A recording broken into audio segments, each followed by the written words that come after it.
ಸ್ನೇಹಿತರೆ, ದಾಸವಾಳದ ಗಿಡಗಳಲ್ಲಿ ಪ್ರತಿನಿತ್ಯ ಹೂವು ಕಾಣಬೇಕಂದ್ರೆ ವರ್ಷದ ಎಲ್ಲ ತಿಂಗಳಲ್ಲೂ ಒಂದೊಂದು ವಿಭಿನ್ನ ಬಗೆಯ ಆರೈಕೆ ಮಾಡುವುದು ಅವಶ್ಯಕವಾದುದರಿಂದ ನಾವು ಬಿಡುಗಡೆ ಮಾಡಿರುವ ಹಿಂದಿನ ವಿಡಿಯೋಗಳಲ್ಲಿ ಜನವರಿಯಿಂದ ಆಗಸ್ಟ್ವರೆಗಿನ ಆರೈಕೆ ವಿಧಾನದ 2 ಸಂಚಿಕೆಗಳ ವಿಡಿಯೋ ವೀಕ್ಷಿಸಿರುವಿರಾಗಿ ಆಶಿಸುತ್ತೇವೆ. ಈಗ ಸೆಪ್ಟೆಂಬರ್ನಿಂದ ಆರಂಭಿಸಿ ಡಿಸೆಂಬರ್ವರೆಗಿನ 4 ತಿಂಗಳ ಆರೈಕೆ ಬಗ್ಗೆ ತಿಳಿಯೋಣ. ಆತ್ಮೀಯ ಸ್ನೇಹಿತರೆ, ತಾವು ಮೇರಿಸ್ ಮನೆ ಗಾರ್ಡನ್ ಚಾನಲನ್ನು ವೀಕ್ಷಣೆ ಮಾಡುತ್ತಿದ್ದು ನಾನು ನಿಮ್ಮ ದೀಪಕುಮಾರ್ ಟಿಟಿ ತಮಗೆಲ್ಲ ಆಧಾರದ ಸ್ವಾಗತವನ್ನು ಕೋರುತ್ತೇನೆ. ಇನ್ನು ಯಾರೆಲ್ಲ ಹೊಸ ವೀಕ್ಷಕ ಸ್ನೇಹಿತರು ಚಾನಲನ್ನು ಸಬ್ಸ್ಕ್ರೈಬ್ ಮಾಡಿಕೊಂಡಿಲ್ವೋ ಅವರೆಲ್ಲ ತಕ್ಷಣ ಸಬ್ಸ್ಕ್ರೈಬ್ ಮಾಡಿಕೊಂಡು ವಿಡಿಯೋ ಇಷ್ಟವಾದರೆ ಒಂದು ಲೈಕ್ ಕೊಟ್ಟು ನಿಮ್ಮ ಸ್ನೇಹಿತ ಮಿತ್ರರಿಗೂ ಶೇರ್ ಮಾಡುವಿರಾಗಿ ಭಾವಿಸುತ್ತಾ ಬನ್ನಿ ಇಂದಿನ ವಿಡಿಯೋ ಆರಂಭಿಸೋಣ. ಸ್ನೇಹಿತರೆ, ಸೆಪ್ಟೆಂಬರ್ನಲ್ಲಿ ಸಾಕಷ್ಟು ಮಳೆ ಇರುವ ಕಾರಣದಿಂದ ದಾಸವಾಳದ ಗಿಡಗಳಿಗೆ hard pruning, repotting, root bonding ಕ್ಲಿಯರ್ನಂತಹ ಕಾರ್ಯಗಳನ್ನು ಮಾಡಬೇಕಾಗಿರುವುದರಿಂದ 1.5 ವರ್ಷಕ್ಕಿಂತ ಹಿಂದೆ ರಿಪಾಟಿಂಗ್ ಮಾಡಲಾದ ಗಿಡಗಳಿಗೆ ತಕ್ಷಣ ಹಾರ್ಡ್ ಪ್ರೂನಿಂಗ್ ಮಾಡಿ ಕತ್ತರಿಸಲ್ಪಟ್ಟ ತುದಿಗಳಿಗೆ ಅರಿಶಿನದ ಲೇಪನ ಮಾಡುವುದರೊಂದಿಗೆ ಅದೇ ದಿನದಂದು ಪಾಟಿನ ಮಣ್ಣನ್ನು ನಿಧಾನವಾಗಿ ಸಡಿಲ ಮಾಡಿ ದಾಸವಾಳ ಸಸಿಯ ಬೇರುಗಳನ್ನು ಗಿಡ ಸಹಿತ ಹೊರತೆಗೆದು ಅತಿ ಹೆಚ್ಚಾಗಿ ರೂಟ್ ಬಾಂಡ್ ಆಗಿರುವ ತುದಿ ಭಾಗದ ಎಳೆ ಬೇರುಗಳನ್ನು ಕತ್ತರಿಸಿ ಬೇರ್ಪಡಿಸುವುದು.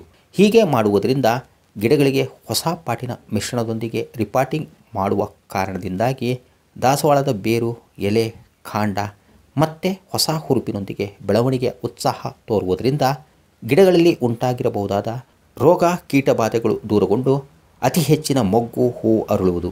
ದಾಸವಾಳದ ಗಿಡಗಳನ್ನು ರಿಪಾಟಿಂಗ್ ಮಾಡುವ ಮೊದಲು ಹಾಲಿ ಗಿಡಗಳು ಇದ್ದ ಪಾಟಿನ ಗಾತ್ರದ 2ರಷ್ಟು ಹೆಚ್ಚು ದೊಡ್ಡದಾದ ಪಾಟ್ ಅಥವಾ ಕಂಟೈನರನ್ನು ಆಯ್ದುಕೊಂಡು ಅದರ ತಳದಲ್ಲಿ 4 ರಂಧ್ರಗಳು ಮತ್ತು ಅದರ ಸುತ್ತಲಿಗೆ 4 ರಂಧ್ರಗಳು ಇರುವಂತೆ ನೋಡಿಕೊಳ್ಳಿ.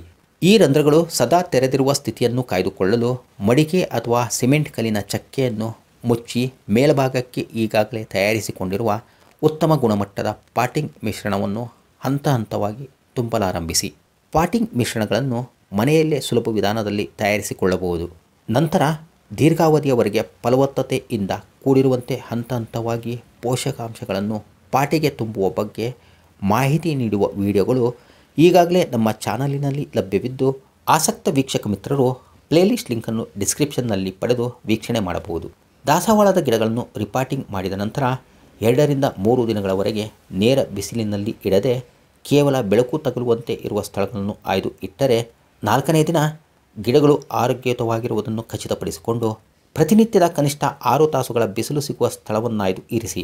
ಸೆಪ್ಟೆಂಬರ್ನಿಂದ ನವೆಂಬರ್ ಅಂತ್ಯದವರೆಗೂ ತಕ್ಕಮಟ್ಟಿಗೆ ಉತ್ತಮ ಮಳೆ ಇರುವ ಕಾರಣದಿಂದ ಕನಿಷ್ಠ 3 ದಿನಗಳ ಮಳೆ ಬಿಡುವು ನೀಡಿದ ಸಮಯದಲ್ಲಿ ನಾವೀಗಾಗಲೇ ಹಿಂದಿನ ವಿಡಿಯೋಗಳಲ್ಲಿ ತಿಳಿಸಿರುವ ಅಥವಾ ಈಗಾಗಲೇ ದ್ರವ ಗೊಬ್ಬರಗಳ ಬಗ್ಗೆ ನೀಡಿರುವ ಮಾಹಿತಿಯುಳ್ಳ ವಿಡಿಯೋಗಳನ್ನು ವೀಕ್ಷಿಸಿ ಅದರಂತೆ ನಿಮಗೆ ಅನುಕೂಲವೆನಿಸುವ ದ್ರವ ಗೊಬ್ಬರಗಳ ಪೂರೈಕೆ ಮಾಡುವುದು. ಇನ್ನು ನವೆಂಬರ್ ಮಧ್ಯಭಾಗದಿಂದ ಚಳಿಗಾಲದ ಪ್ರಭಾವ ಆರಂಭವಾಗಿರುವುದರಿಂದ ಈ ಪರಿಸ್ಥಿತಿಗಳಲ್ಲಿ ಗಿಡಗಳಿಗೆ ಅನೇಕ ರೀತಿಯ ಕ್ರಿಮಿಕೀಟಗಳ ದಾಳಿ ಸಹಜವಾಗಿರುವುದರಿಂದ ಪ್ರತಿ 4 ದಿನಗಳಿಗೊಮ್ಮೆ ಬೇವಿನ ಎಣ್ಣೆ, ಸೋಪ್ ಜೆಲ್ ಬೆರೆಸಿದ ನೀರನ್ನು ಸ್ಪ್ರೇ ಮಾಡುವುದರಿಂದ ಅನೇಕ ಮಾರಕ ಜೀವಿಗಳಿಂದ ದಾಸವಾಳದ ಗಿಡಗಳನ್ನು ರಕ್ಷಿಸಬಹುದು. ಸ್ನೇಹಿತರೆ, ನವೆಂಬರ್ ಆರಂಭದಿಂದ ಡಿಸೆಂಬರ್ ಅಂತ್ಯದವರೆಗೂ ದಾಸವಾಳದ ಗಿಡಗಳಿಗೆ ವಿಶೇಷವಾದ ಆರೈಕೆ ಅಗತ್ಯವಿರುವುದಿಲ್ಲವಾದರೂ ಸಸ್ಯಗಳಿಗೆ ದಾಳಿ ಮಾಡುವ ರೋಗಕಾರಕ ಜೀವಿಗಳು ಆಕ್ರಮಣ ಮಾಡದಂತೆ ನಿಗಾವಹಿಸಿ ಸೂಕ್ತವಾದ ಪರಿಹಾರ ಕಂಡುಕೊಳ್ಳುತ್ತಿರುವುದು ಸೂಕ್ತ.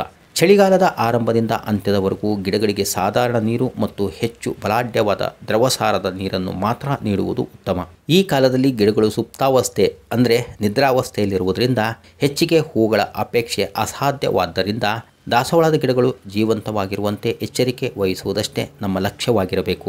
ಈ ಋತುವಿನಲ್ಲಿ ಗಿಡಗಳು ತಮ್ಮ ಎಲೆಗಳನ್ನೆಲ್ಲ ಉದುರಿಸಿಕೊಂಡು ಕೇವಲ ಕಾಂಡಗಳಿಂದ ಕೂಡಿದ್ದು ಬೋಡಾಗಿ ಕಾಣುವುದುಂಟು. ಹೀಗಿರುವ ಪರಿಸ್ಥಿತಿ ಮತ್ತೆ ಸರಿ ಹೊಂದಲು ಚೈತ್ರದ ಆಗಮನವಾಗುವವರೆಗೂ ಕಾಯಬೇಕಾಗುವುದು.